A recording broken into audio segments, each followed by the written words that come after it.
Alright, this is video number 2 for chapter 7. We're going to start with the second step of the process here that we're walking through. Step number 2 is analyzing the situation, and this is where we have the situation analysis. The situation analysis is just a way for the researcher to be able to answer the simple question, what information do we already have on this particular problem? And it's just an informal way of being able to find answers to that particular question.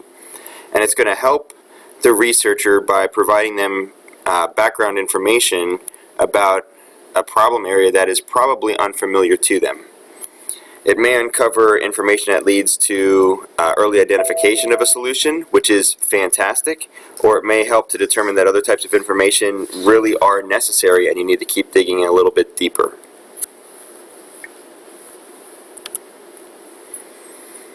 Right now, you need to remember the difference between primary and secondary data. Primary data is information that is collected to help solve a current problem. It is very specifically designed for that problem. And secondary data is information that has already been collected or published. You can just go out and find it. It's researched and easy to get. Now, secondary data. A lot of secondary data is available and available for free. There's secondary data that is available inside the company, and these are files, information, whatever you have within the company itself. It could be their sales figures, it could be information from MIS, it could be any kind of accounting information, it could be a lot of things. All right. Outside the company, one of the popular places to go are governmental websites or databases, and you can also get information from other companies. You can get some from magazines, journals, trade associations, all kinds of places like that. Now, the most common place to get this information is just searching the internet using simple search engines. But if you use just the simple search engines, you might miss some important databases that are available.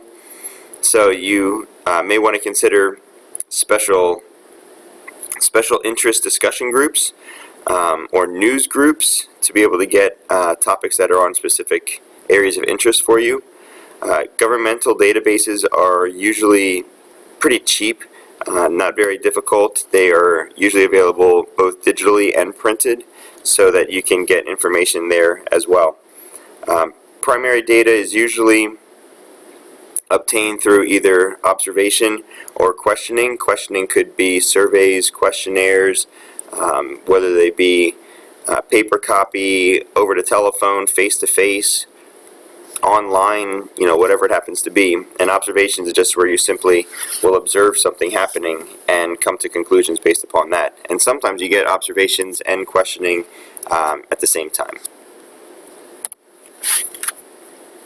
And first, checking your knowledge question refers to Edna Bates, who is a marketing researcher who is an expert in customer satisfaction research and is asked by a client to conduct a study dealing with a completely unfamiliar research topic. Edna consults secondary data to gain more insight about this unfamiliar area.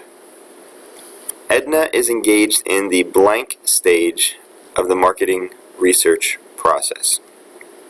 So as we're looking through this, we just talked about this. The primary and secondary data is part of the situation analysis, so that would be letter B.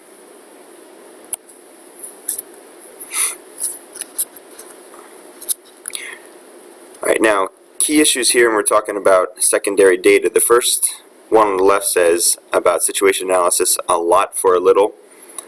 You get a lot of information. Okay, you can get a lot of information regardless of the source. You can get secondary information before collecting more customized primary data. So the secondary data, you can get a lot of that information, a lot of that data for relatively cheap. If sometimes no cost at all, sometimes it can be relatively inexpensive to acquire it as well. So that's what they're talking about, where they say the situation analysis will yield a lot for just a little. Then at this point, you have to determine as a researcher what else is needed and how are you going to be able to get that information. So a research proposal is simply a plan that specifies what information is going to be collected and how are you going to go about doing that. It just helps keep the project on track and on budget.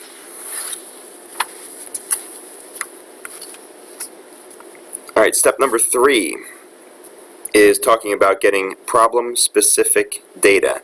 Problem-specific data is going to be your primary data. So this is where you are customizing it to meet your unique needs based upon the problem that is at hand. Researchers really try to learn what customers think about a particular topic, or they try to see how they behave under certain conditions. If they want to see how they behave, they're going to use the observation. If they want to know what they think, they're going to use the questioning. Right, so questioning can be qualitative, it can be quantitative.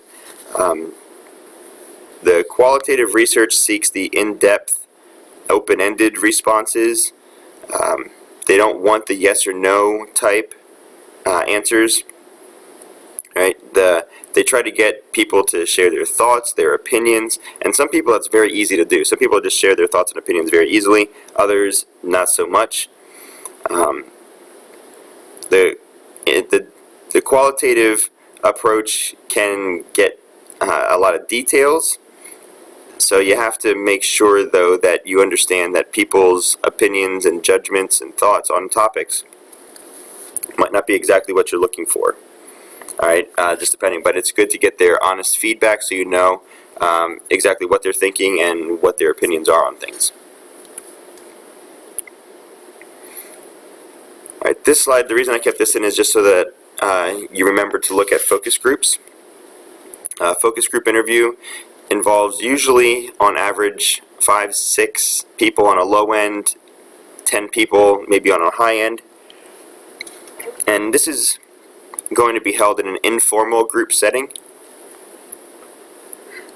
This is where somebody who is skilled in moderating a discussion will start asking open-ended questions on whatever topic needs to be covered, wherever they need to go, whatever information they need, and then take advantage of the group dynamics to pursue more in-depth comments and feedback. A lot of times these sessions are videotaped. They may be streamlined, they may be broadcast through the internet, wherever it is. And so you want to make sure though that you understand also that focus group interviewing usually is inexpensive. It can be conducted pretty quickly, but sometimes it all depends, the conclusions that are drawn from it all depends upon who it is that's watching it. So you have to just, again, make sure that you are taking it with an unbiased opinion and looking at it to get the true benefit and factual information from it.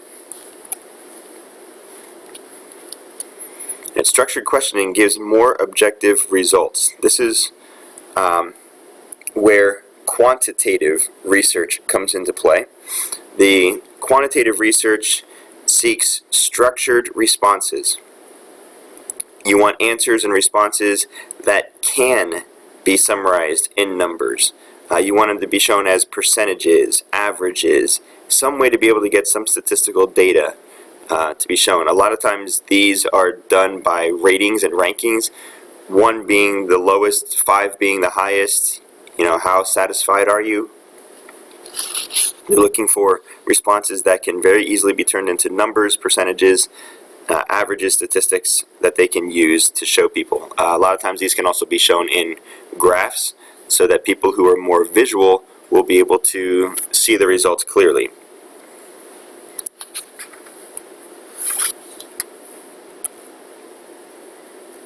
The next, checking your knowledge.